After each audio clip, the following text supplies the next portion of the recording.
High বন্ধুরা, আমি কৃষ্ণা। জানি কোনো সেলিব্রিটিও না বা খুব বড় ক্রিয়েটারও না, তাই আমাকে না চেনাটাই স্বাভাবিক। আমি হলাম একটা মধ্যবিত্ত বাড়ির বউ। আমি সকালে উঠে যা যা করি সেটাই তোমাদের সাথে শেয়ার করব। সকালবেলা উঠে ভগবানকে ডেকে দিনটা শুরু করলাম। আমি এই ফার্স্ট টাইম মিনি ব্লগ বা ব্লগ, যেটা খুশি বলতে পারো, সেটাই আমি বানাচ্ছি। যদি কোনো ভুল ভ্রান্তি হয়ে থাকে তার জন্য তোমরা ক্ষমা করে দিও বন্ধুরা। মেয়ে জামা কাপড় যা যা নোংরা করে দুপুরবেলার পর থেকে আর সেগুলো ধুই না, সেগুলো তারপর দিন সকালবেলা ধোয়ার জন্য রেখে দিই। তো সেগুলোই বার করে দিলাম। আর রাত্রিবেলা যা খাবার খায় মেয়ে সেগুলোই বার করে দিলাম। তো তোমাদের সাথে কথা বলতে বলতে দেখি আমার শ্বশুরমশাই সকালবেলা উঠে বাকুলটা ঝাঁটিয়ে দিচ্ছে, তাই আমি ঘরগুলো মুছে নিচ্ছি। অনেক দিন ধরেই ভাবছিলাম একটা ভিডিও বানাবো, তো সাহস করে উঠতে পারছিলাম না।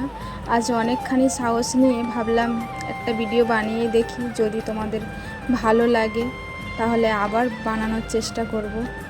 তো বরমশাই তো বাড়িতে নেই, তাই স্ট্যান্ডটা নিয়ে এদিক ওদিকভাবে ভিডিওটা বানাচ্ছিলাম। আর সেটাই আমার শ্বশুরমশাই লক্ষ্য করছিল যে বৌমা সকালবেলায় স্ট্যান্ড নিয়ে কী করছে।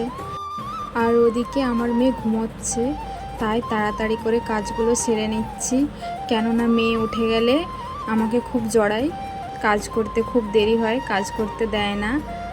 তাই তাড়াতাড়ি করে কাজগুলো সেরে নিচ্ছি। ঘরধর মুছে নিয়ে মাটির উনুনটায় নাতা দিয়ে দিলাম।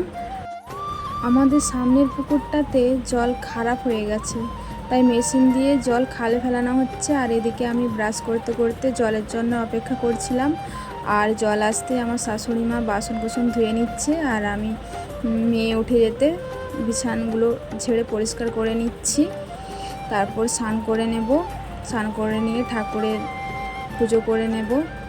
তো স্নান আমার হয়ে গেছে, আমি সিঁদুর পরে নিচ্ছি। আর আমার কাছে, আমার সামনে আমার মেয়ে দাঁড়িয়ে আছে, আর আমাকে বারবার করে বলছে যেন ওকেও আমি পরিয়ে দিই। তো ওরও কপালে পরিয়ে দিলাম। তারপরে আমি তুলসী গাছে জল দিয়ে দিচ্ছি। আর এই তুলসী মন্দিরটা আমার শাশুড়ি মা নিজের হাতে বানিয়েছে। তারপর আমি ঘরের ঠাকুরের পুজো করে নেব। আর প্রতিদিন সকালবেলা আমি স্নান টান করে আগে এই কাজগুলোই করি। এই ঠাকুরের পুজো না করলে আমার মনে যেন একটা শান্তি হয় না। তারপর আমি চিয়া সিড ভিজিয়ে রেখেছিলাম রাত্রিবেলা, সেটা খেয়ে নিলাম। খেয়ে দেখি শাশুড়ি মার সব জামা কাপড় মেলা হয়ে গেছে। তারপর আমি বসে পড়েছি আলু পেঁয়াজ কাটতে।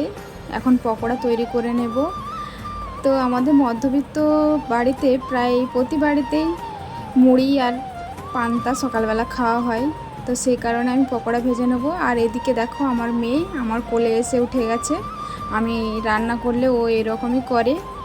তো আমাদের পকোড়া ভাজা হয়ে গেছে, তার সঙ্গে বাড়িতে চিপস ছিল, সেগুলোও কটা ভেজে নিয়েছি। এবার সবাই খেয়ে নেব। তো যদি ভিডিওটা ভালো লাগে লাইক, কমেন্ট এবং ফলো করে পাশে থেকো।